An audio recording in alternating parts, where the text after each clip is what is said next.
Hello, karibu 8 Skies. Leo tutaenda kuona ni namna gani unaweza kutumia mfumo wa 8 Skies kuendesha shule yako hasa kwenye department yako ya finance au accounting.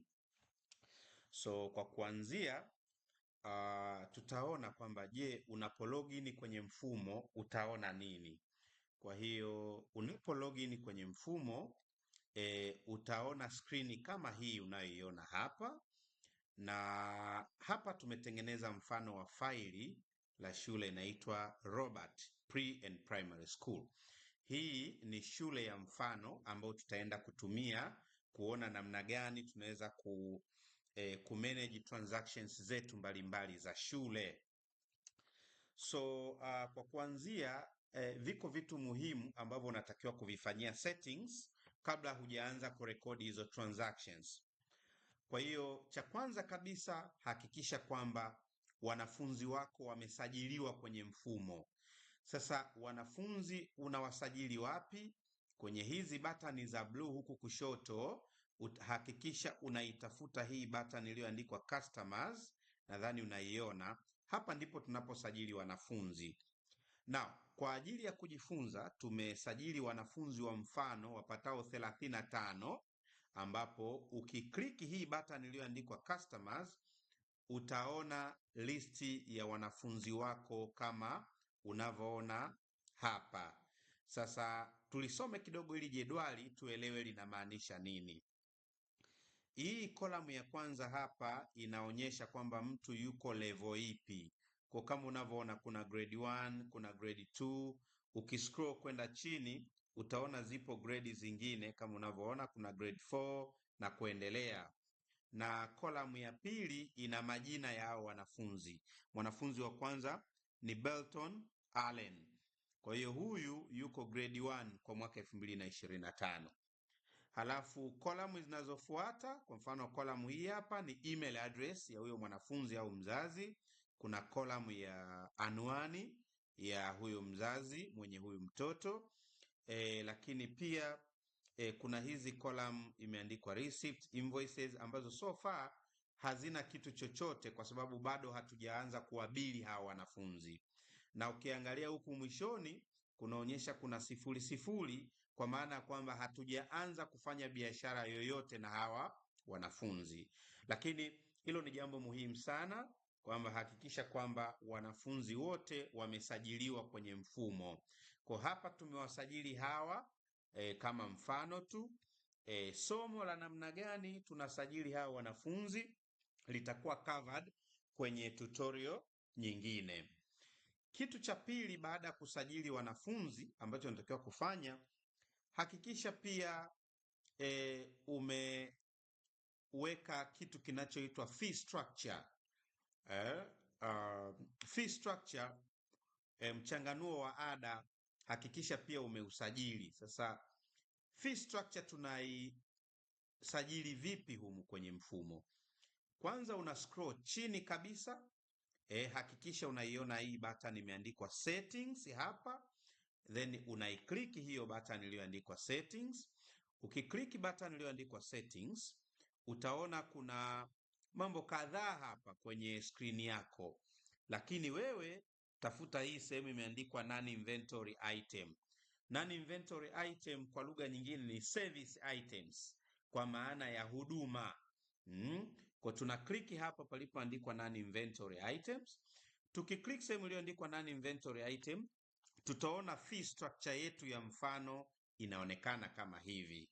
Kwa hiyo hapa tumeweka fee structure ya mfano. Huu ni mchanganuo wa ada.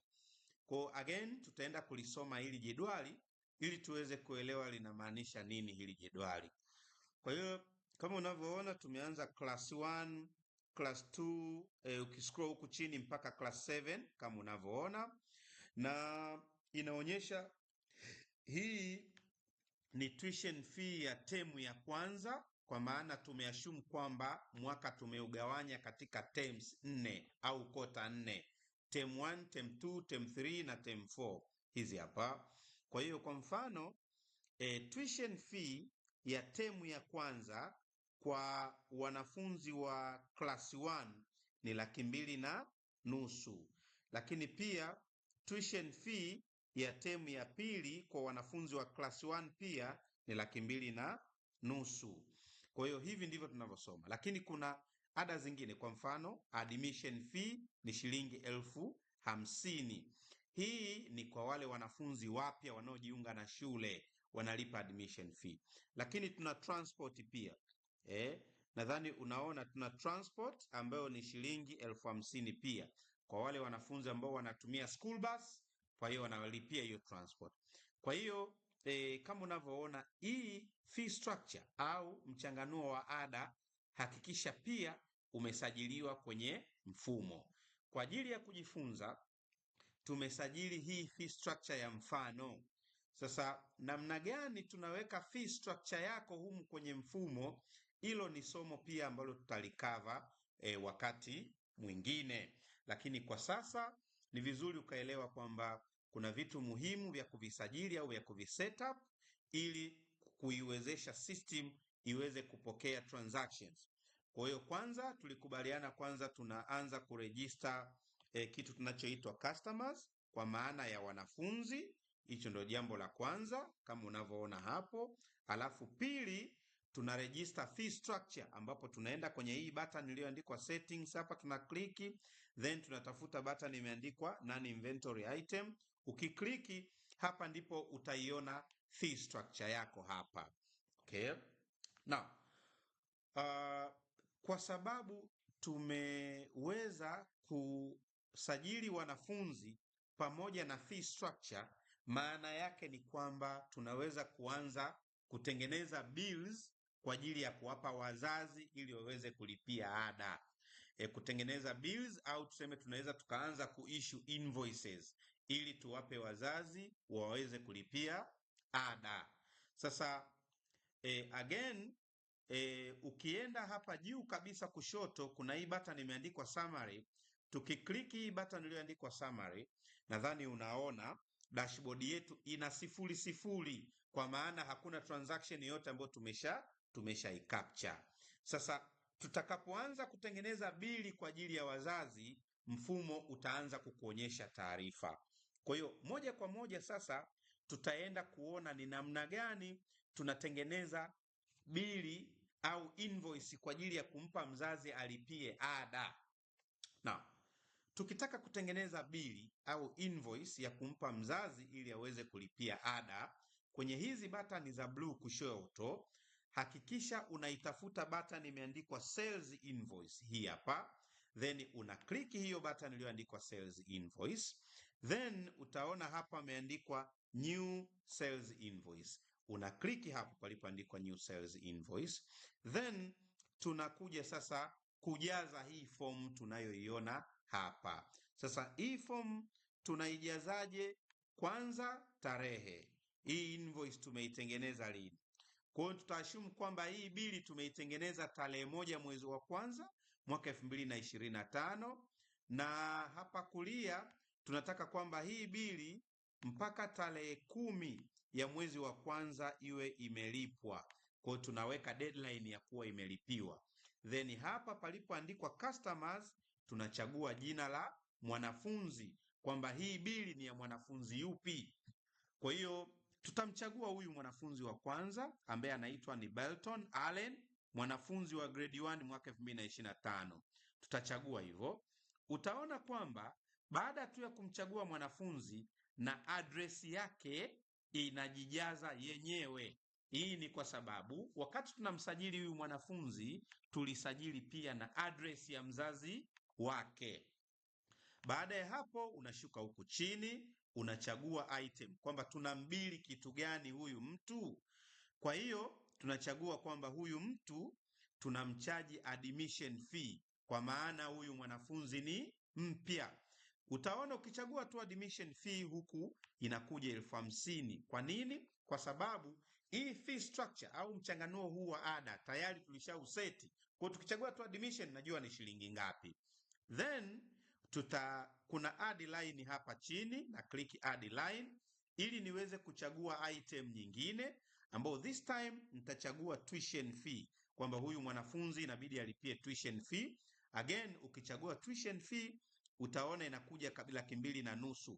Hii ni kwa sababu tuliseti fee structure. Kwa hiyo ukishasema tuition fee ya class 1 automatically na system inatambua ni kiasi gani. Again, unaweza ukaongeza mstari mwingine iwapo kuna kitu kingine. Kwa mfano, let's say labda medical. Let's say huyu mwanafunzi analipia pia na medical care. Utaona pia ukishachagua tu medical care inakuja hapa shilingi 60,000. Basi utaendelea kuadd hizi line mpaka zile item zote ambazo tunambili huyu mwanafunzi zikamilike. Ukishajaza items zote na ukajiridhisha kwamba zimekamilika, then una scroll huku chini, unakuja itafute hii button iliyoandikwa create hapa, then unaiclick hii button ili kuweza kusave hizi taarifa tulizozitengeneza. Ukishabonyeza create, utaona system ina display invoice yako kama unavyoona hapa. Ni invoice maridadi kabisa. Hapa kuna logo ya shule, hapa kuna address, kichwa cha habari kinasema school fees invoices, na hizi ndo item zetu kwamba kuna admission fee 50,000, kuna tuition fee 2,250 na medical 60,000. Kwa hiyo jumla ni 360,000 ambayo pia imejiandika hapa kwa maneno. Okay? Lakini hatuishii hapo. Scroll huku chini, nadhani unaweza ukaona tuna detail za benki za namna gani huyu mzazi ambaye tutamtumia invoice anaweza kulipia. Hapa tuna akaunti ya Stanbic, akaunti namba na details zingine, na hapa tuna akaunti ya CRDB, lakini pia mtu anaweza kaskani hii QR code akaweza kulipia. Lakini pia tuna slogan hapa, learning for life. Kwa hiyo lakini tunaona pia kuna option kwamba mzazi anaweza kalipia kwa M-Pesa kama unavyoona. Sasa ukishajiridhisha kwamba invoice yako iko sawa, ni kitu gani sasa unaweza ukafanya kwa hii invoice? Una option kadhaa kama unavyoziona hapa juu. Option ya kwanza, unaweza ukaiprint ukampa mzazi kama hard copy kwenye karatasi, au ukabonyeza hapa palipoandikwa PDF, kwa maana ukaiconvert kwenda kwenye PDF ukashare na mzazi either kwa email au kwa WhatsApp au kwa namna nyingine. Lakini pia tuna option ya email, kwa maana huu mfumo unaweza kumtumia mzazi hii invoice moja kwa moja bila hata kudownload. Kwa mfano nikiklik hapa palipoandikwa email, nikiklik hapa palipoandikwa email, nadhani unaona moja kwa moja inatambua hii ndio invoice ya mzazi. Haya ndiyo maneno ambayo unataka yawepo kwenye hiyo email, lakini unaweza ukayabadilisha haya maneno kuandika unachotaka. Kama kila kitu kiko tayari, then ukibonyeza button ya send hapa, hii invoice itamfikia mzazi moja kwa moja kwenye email address yake, inbox yake. Lakini kwa sasa hivi tuta cancel tu, hatutoituma. Okay? Kikubwa zaidi ni kwamba baada ya kutengeneza hii invoice, mfumo wetu utatupa ripoti za namna gani? Kwanza kabisa, chochote unachokifanya kwenye system, kwenye dashboard au kwenye screen inabidi kionekane. Kwa kwanza tutarudi kwenye dashboard. Tunarudi vipi kwenye dashboard? Kwanza angalia hii button ya kwanza kabisa kushoto ya blue, hii hapa, then tunaiclick hiyo button. Ukiclick hiyo button, nadhani unaona sasa kwa mara ya kwanza kwenye dashboard yetu kuna numbers zimeanza kudisplay, kwa sababu accounting wanasema inafanyika on accrual basis. Kwa maana kama unavyoona inaonyesha kwamba tuna revenue, mapato ya 360,000 ambao mchanganuo wake ndio huu hapa, tuition fee 2,250, admission 50,000 na medical care 60,000. Lakini ukiangalia upande wa kushoto inatuonyesha kuna school fees balances, kwa maana ya kwamba hizi ni pesa tunazodai. Ukumbuke kwamba huyu mwanafunzi tumemtengenezea tu invoice, lakini bado hatujapokea hizi pesa. Ndio maana hii ile inaonekana hapa kwenye anda hii tunaita school fees balances, kwa maana tunadai. Lakini pia inaonyesha kabisa haya madai ni mwanafunzi wa grade 1 ambao ni 360,000. Sasa tunaweza tukakliki hii 360,000 ili tuweze kuona ni nani tunayemdai. Tukikliki hii 360,000 utaona inakuonyesha kwamba ni mwanafunzi huyu anaitwa Belton Allen, which is okay kabisa, kwa sababu huyu ndio mwanafunzi ambaye tulimwandikia invoice.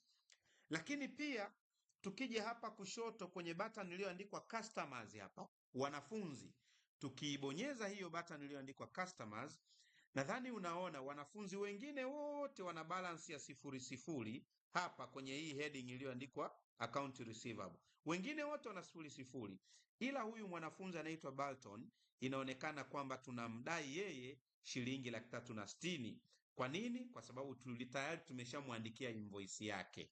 Maana yake ni kwamba tutakapowaandikia wanafunzi wengine invoice pia wataonekana pia wanadaiwa.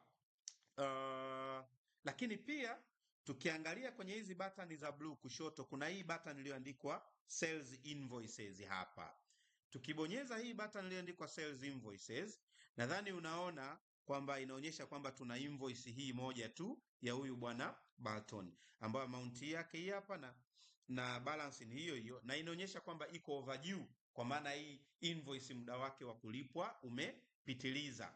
Kwa hiyo hivyo ndivyo tunavyotengeneza bili kwa ajili ya mzazi kulipia.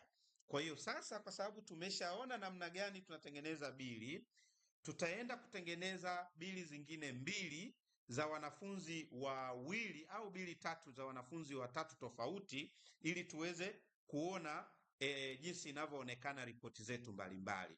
Na nitarudi hapa ili niweze kutengeneza bili kwa ajili ya mwanafunzi. Tunatafuta hii button iliyoandikwa sales invoice hapa, tuna click sales invoice, then tunabonyeza new sales invoice, then tunajaza hii form. Again tunajaza bili za kota ya kwanza ya mwaka 2025, ambapo hapa tutaashumu pia mpaka tarehe 10. Tunaweka due date mpaka tarehe 10 ya mwezi wa kwanza alitakiwa ameshalipia. Mwanafunzi tunamchagua huyu mwanafunzi anayefuata ambaye anaitwa Bernard Danford. Halafu tunakuja huku chini tunachagua kwamba yeye atalipia admission, kwamba ni mwanafunzi mpya, lakini pia atalipia tuition fee, lakini pia atalipia medical, lakini pia huyu mwanafunzi atalipia kitu kinachoitwa transport. Inaonekana huyu mwanafunzi anakaa mbali, kwa hiyo analipia na ada ya usafiri. Tutaashumu hapo tumemaliza listi yetu. Tunakuja huku chini tuna save kwa kubonyeza button ya kucreate. Again, tukishabonyeza create kwa maana ya kusave, tutaona hii invoice hapa imedisplay. Kwa hiyo kama umesahau invoice namna ya kuisoma hii, unaweza ukarewind hii video ili uangalie invoice ya kwanza tulieleza vipi kila sehemu ya hii invoice. Again, tutaenda kutengeneza invoice ya mtu mwingine. So tunafanyeje kutengeneza invoice? Tafuta button imeandikwa sales invoice hapa kushoto, unabonyeza sales invoice, then utabonyeza new sales invoice, then tutaweka tarehe. Kama tulivyosema, tuna issue invoice ya kota ya kwanza kwa maana ya mwezi wa kwanza mwaka huu, kwa nitaweka hapo tarehe. Again, I'll pick due date kuwa ni Januari hiyo hiyo, lakini ni tarehe 10. This time nitampiki mwanafunzi wa grade 2 ambao ni Angel Amos. Na mwanafunzi wa grade 2 hapa pia nitapiki kwamba huyu anachajiwa tuition fee ya term ya kwanza, kwa hiyo imekuja pale 300,000. Then tunamchaji atalipia pia, amelipia graduation, lakini pia amelipia medical huyu mwanafunzi. Nitaashumu kwamba hizo zimetosha. Nitashuka huku chini, nitabonyeza button ya kucreate kwa maana ya kusave, Kwa hiyo sasa hivi tumetengeneza invoice kwa wanafunzi wawili wa grade 1 na mwanafunzi mmoja wa grade 2. Sasa tukija kwenye button ya summary tena, ili tuone dashboard yetu ina display vipi, na click hii button iliyoandikwa summary hapa kushoto. Baada ya kuclick button ya summary, nadhani unaona kwenye balances ambazo za wanafunzi tunazodai unaona hapa grade 1 tunadai shilingi 770,000. I think you can see this. Grade 1 tunadai 770,000 na grade 2 tunadai 390,000. Kwa hiyo jumla tunadai 1,160,000, ambao the same utaona upande huu wa kulia wa revenue unaonyesha kwamba tuna income ya ile figure. By the way ni kwamba upande wa kulia hii ni summary ya profit and loss statement kama unavyoona, kwa hiyo inaonyesha summary ya mapato na matumizi, na upande wa kushoto ni summary ya balance sheet kama unavyoona hapo. Hivyo ndivyo tunavyotengeneza invoice. Lakini hatuishii tu kutengeneza invoice. Tukishatengeneza invoice, hawa wanafunzi tunategemea walipie hizi pesa. Kwa watakapolipia hizi balansi zitapungua na tutaanza kuona fedha, tunaanza kupata fedha. Sasa namna gani tunapokea hela au tunarekodi fedha kurecognize kwamba huyu mwanafunzi amelipa pesa? Ili tuweze kurekodi pesa ambayo mwanafunzi amelipa, kwanza tunatafuta button iliyoandikwa sales invoice hapa kushoto. Tuna click hiyo sales invoice. Ukishabonyeza sales invoice, tunataka kupokea fedha ya huyu mwanafunzi anaitwa Balton. Kwa hiyo tunabonyeza hii button iliyoandikwa view ili tuweze kuidisplay hiyo invoice. Kwa hiyo nimeiview hii invoice kama unavyoona, huyu mwanafunzi anadaiwa 360,000. Sasa kwenye hizi button za juu hapa kuna kuprint, kuna kupdf, kuna kuemail. Kulia kwake kumeandikwa new receipt. Hapa ndipo tunapobonyeza ili kuweza kurekodi pesa ambayo huyu mwanafunzi analipa deni lake. Kwa hiyo tunabonyeza new receipt and then tunajaza hii form kama kawaida. So tutakachofanya assume alilipa mwezi wa kwanza huo. Kwa nitakliki hapa, nitarudi Januari, nitaassume tarehe 5 ndo alilipa hiyo pesa. Then hii hela iliingia kwenye akaunti ipi? Kwa hiyo hapa kwenye received in inabidi tuichane, tuonyeshe kwamba okay, huyu mtu alilipa hii hela kwenye akaunti ya nini, ya NMB kwa mfano. Then tuna scroll huku kwenda kulia, alilipa shingapi? Hapa imekuja 360,000 yote kwa sababu mfumo unajua kwamba huyu mwanafunzi anadaiwa 360,000. Lakini sio lazima mzazi alipe hii pesa yote. Kwa hiyo hapa tutaenda kuoverride hii amount ili tuandike amount ambayo mzazi kweli amelipia. Kwa mfano katika ile 360,000 tuassume kwamba huyu mzazi alitanguliza 260,000, kwa maana hii ndio ambayo alitanguliza. Kwa tukishajaza hiyo figa ambayo amelipa, tuna scroll huku chini, tunabonyeza button ya create hii hapa ili kuweza kusave hii pesa tulio ipokea. Sasa kama nilivyowaeleza, chochote kile unachokifanya lazima kionekane kwenye summary kwa maana ya dashboard. Kwa unakuja na click hapa kwenye button ya summary. Kisha bonyeza button ya summary, unaweza kuona kwa mara ya kwanza kwenye screen inaonekana tuna pesa NMB 260,000. Kwa nini? Kwa sababu kuna mwanafunzi amelipa. Lakini pia kama unakumbuka pesa ambayo tulikuwa tunadai kwa grade 1 zilikuwa kwenye 700,000 hivi na kitu, 770,000. Sasa hivi mbaki 510,000 tu. Kwa nini? Kwa sababu kuna mwanafunzi amelipa hizo pesa. Again, tukikliki hii 510,000 ili tuone imefika fikaje, unaweza ukaona huyu Bernard anadaiwa 410,000, lakini huyu Belton Allen yeye anadaiwa 100,000 tu. Kwa nini? Kwa sababu amepunguza ada. Tukikliki hii 100,000 inatuonyesha hapa kwamba tulimpa bili ya 360,000 na hapa amelipa 260,000, kwa hiyo tunambaki 100,000 tunamdai. Again, tukija kwenye button iliyoandikwa customers hapa kushoto kwa maana ya wateja ambao ndio wanafunzi wetu, tukiklik hiyo button ya customers, unaweza ukaona kwamba huyu mwanafunzi wa kwanza Balton amebakiwa na 100,000 tu kwa sababu amepunguza deni. Na ukikliki hii 100,000 itakuonyesha mchanganuo kwamba tulimpa bili ya 360,000 akalipa 260,000, kwa tunamdai 100,000. Hivyo hivyo kwenye hizi button za blue kushoto, ukienda kwenye hii button iliyoandikwa sales invoice kwa maana ya bills, tukikliki hii button itatuonyesha pia kwamba huyu mtu wa chini hapa ambayo ndio bwana Belton ambaye tunamzungumzia, unaona invoice amount ilikuwa 360, lakini balance juu inaonyesha 100,000. Kwa maana hiyo ndiyo balance ya fedha iliyobaki. Sasa tutaenda kupokea pesa nyingine. Tunashumu kwamba alikuja tena tarehe nyingine akalipa hela nyingine. Kwa hiyo kama nilivyoeleza awali, ili kuweza kupokea fedha au kurekodi fedha ambayo mwanafunzi amelipa, cha kwanza tafuta button iliyoandikwa sales invoice kama hivi, then bonyeza hiyo button iliyoandikwa sales invoice, then itafuta ile invoice ambayo unataka kupokea pesa yake kama hivi. Kwa mfano huyu mwanafunzi hapa anadaiwa 100,000. Kwa naweza nikakliki kwenye hii figure iliyoandikwa balance hapa. Then baada ya hapo nikabonyeza new receipt ili niweze kupokea hiyo pesa.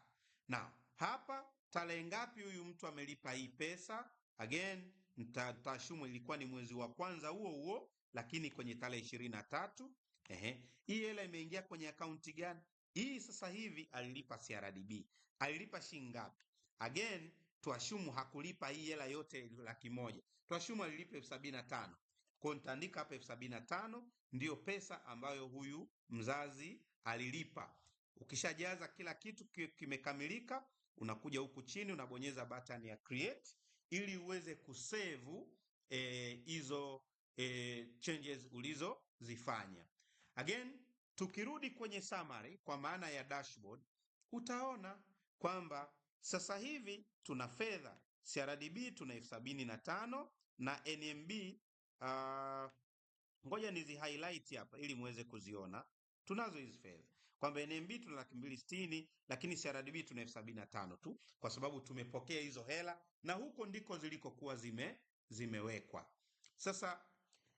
Sasa hivi tutaenda kuangalia ripoti kama 2 hivi za msingi.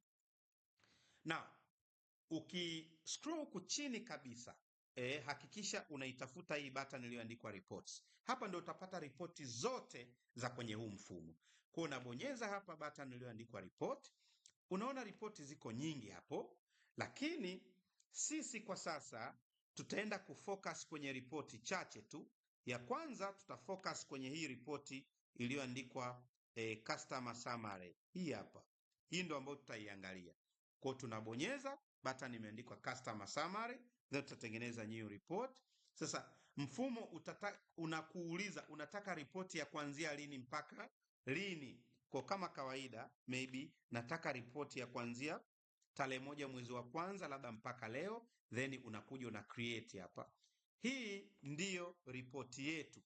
Kwa ripoti yetu inatuonyesha kwamba huyu bwana Angel Amos tumempa bili ya 390,000, hajalipa chochote, kwa bado tunamdai.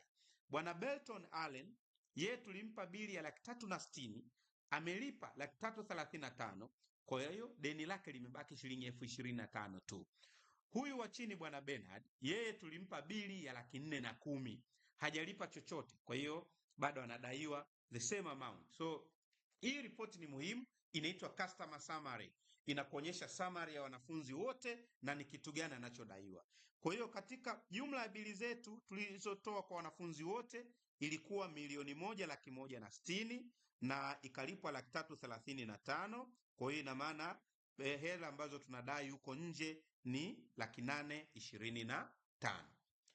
Lakini ripoti nyingine ambayo ningependa nikuonyeshe, kabla sijaenda kwenye ripoti nyingine, ningependa pia uone kwamba hapa unaweza ukaiprint hii ripoti au PDF au ukamu-email mtu ambaye anataka kuiona hii ripoti.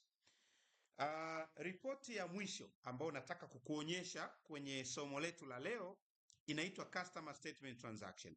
Kama nilivyosema hapo awali, ukitaka kuziona ripoti kwenye mfumo huu, shuka huku chini kabisa, utaona hii button imeandikwa reports hapa.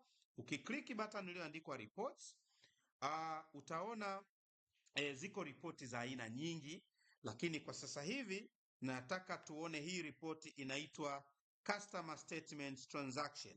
Hii hapa hii Customer Statement Transaction. Kwa hiyo nina click hapo palipoandikwa customer statement transaction, then ninaiview hii ripoti ya huyu kijana anaitwa Allen. Kwa hiyo Belton Allen. Kwa nita click hapa palipoandikwa view statement, tuione statement yake jinsi ilivyokaa.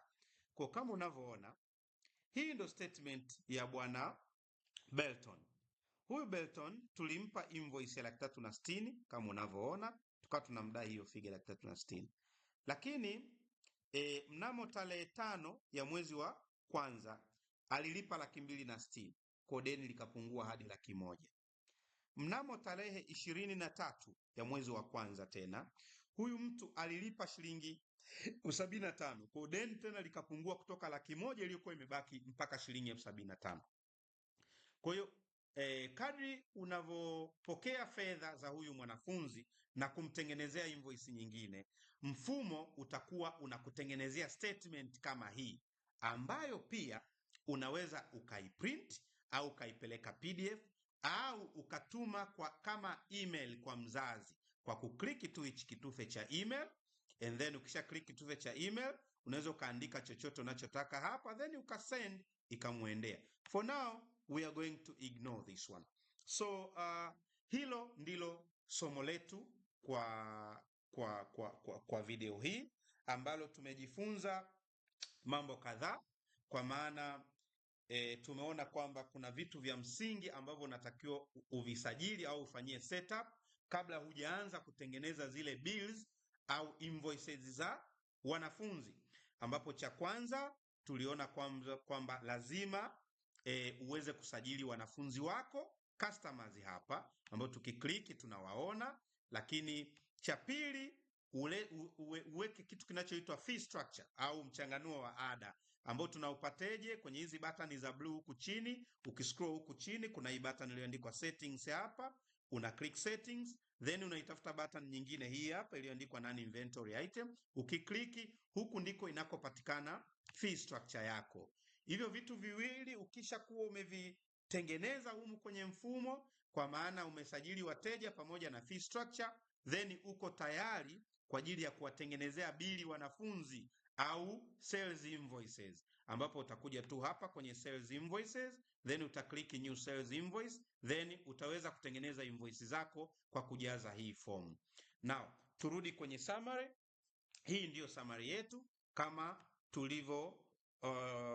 tulivyojifunza, na kwa sasa tunaweza tukaishia hapa.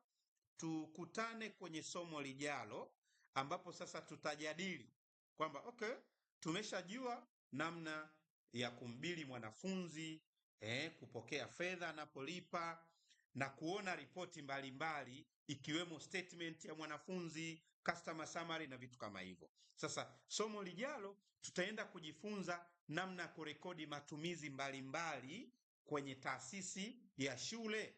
Matumizi hayo ni kama vile umenunua let's say stationaries, mchele, stationaries na items za chakula, na sasa zile items zinakuwa consumed, zinatumika taratibu pale shuleni, kwamba je, tuna rekodi vipi? Lakini pia kuona vitu kama uniform, ambazo uniform zile wanafunzi wanazilipia, kwamba okay, je, tuna rekodi vipi mauzo ya uniform ambayo tunawauzia wanafunzi. Kwa hiyo somo lijalo tutajikita zaidi kwenye kurekodi matumizi mbalimbali ya shule. Kwa sasa hivi naomba niwatakie wakati mwema. Lakini kama utakuwa na swali lolote, basi usisite kuwasiliana na sisi. Nitakutajia namba hapo ambazo unaweza ukawasiliana na sisi.